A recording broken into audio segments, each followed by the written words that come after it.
partita in casa, quanto conta vincere davanti ai tifosi? Allora, oggi conta vincere, a prescindere dai tifosi o meno, però vincere davanti ai nostri tifosi è sempre più bello. Volevo fare anche un ringraziamento alla società, dato che abbiamo il presidente qua, perché comunque ci permettono di giocare in un palazzetto di un certo livello, non ci fanno mai mancare nulla, quindi dai, dato che è l'ultima partita in casa era giusto che qualcuno facesse queste dichiarazioni. Siamo primi in classifica, sentite più pressione o più carica? Allora sentiamo più carica, mancano 2 giornate, questa è l'ultima in casa. Sì, abbiamo fatto un campionato veramente, io posso solo che dire grazie ai ragazzi perché hanno fatto veramente un campionato straordinario. Ovviamente non voglio essere ipocrita, il sogno è vincere, ma soprattutto l'importante è che ci mettiamo anima e cuore, poi il resto viene da sé. Abbiamo costruito qualcosa di bellissimo, adesso c'è anche Sforzini qui davanti a me, anche lui è cresciuto molto e sono veramente veramente orgoglioso di vedere i ragazzi che sono cresciuti sia dal punto di vista personale e sia dal punto di vista di giocatori, quindi sono veramente veramente orgoglioso. Adesso pensiamo a questa partita con tutto noi stessi, dobbiamo portare i 3 punti a casa e poi pensiamo alla prossima e coroniamo questo sogno. Allora, siamo qui con Francesco Stacchini, come abbiamo detto sui nostri social, molto molto importante era il sostegno, aiutarci a far crescere il nostro profilo per riuscire sicuramente ad avere un metodo di comunicazione sempre più efficace. I tifosi sono la base fondamentale, come tutte le persone comunque sia che amano questo sport, il futsal. Quando si dice una cosa e si promette una cosa è fondamentale mantenere tutto. Quindi di conseguenza ti consegno il premio che abbiamo messo in palio per il tifoso più influente dal punto di vista social e veramente con tanta gratitudine te lo consegno. Spero veramente vivamente che verrai a vederci tutto l'anno prossimo. Se potrai venire in trasferta va bene lo stesso, però comunque sia che ci sosterrai come hai fatto quest'anno. Veramente per noi voi siete l'anima della Taurus. Adesso consegno un'ultima cosa, che questa è una cosa in più, che ci tenevo a farlo, anche il cappellino, perché con questa cosa qua ci tengo a dire veramente che noi vogliamo tifosi che veramente ci tengono, come ha fatto in questo caso Francesco, che ci ha dato veramente più carica per ogni partita. Siete voi veramente la parte fondamentale della nostra società. Quindi ragazzi, continuate a seguirci, continuate a fare come Francesco, più siete e meglio è ragazzi.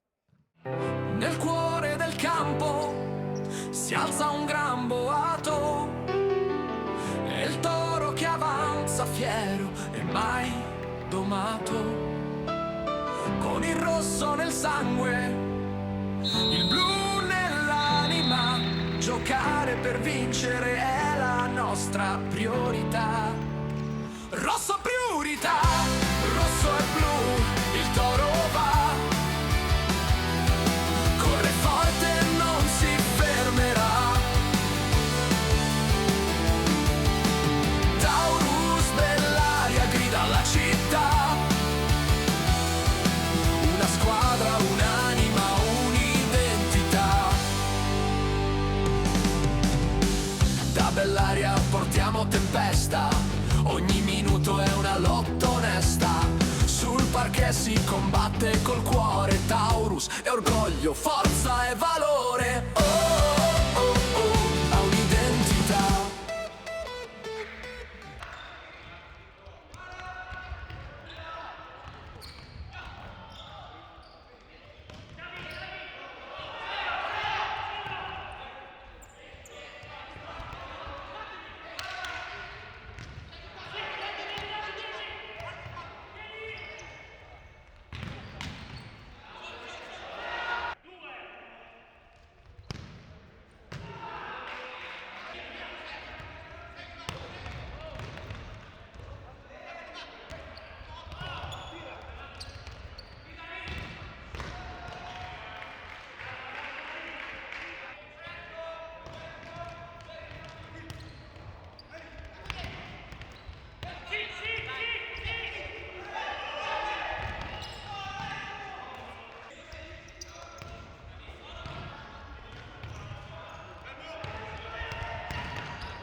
Adesso manca l'ultima partita. Quanto credete nel traguardo? Allora, ci chiediamo tanto, abbiamo lavorato veramente una stagione intera con tanti sacrifici, i ragazzi hanno creato un gruppo veramente strepitoso e quindi di conseguenza ci manca una gara, abbiamo 3 punti in più rispetto alla seconda, dobbiamo veramente andare a giocarci l'ultima trasferta con sangue e sudore per portarci a casa questo campionato che i ragazzi si meritano, che noi ci meritiamo. Quindi di conseguenza sono veramente felice perché ce la siamo creata e sudata questa opportunità. Quindi sì, ci credo veramente tanto. E si chiude il sipario delle partite in casa. Ci vediamo il prossimo weekend. Forza Taurus! Nel cuore del campo si alza un gran boato.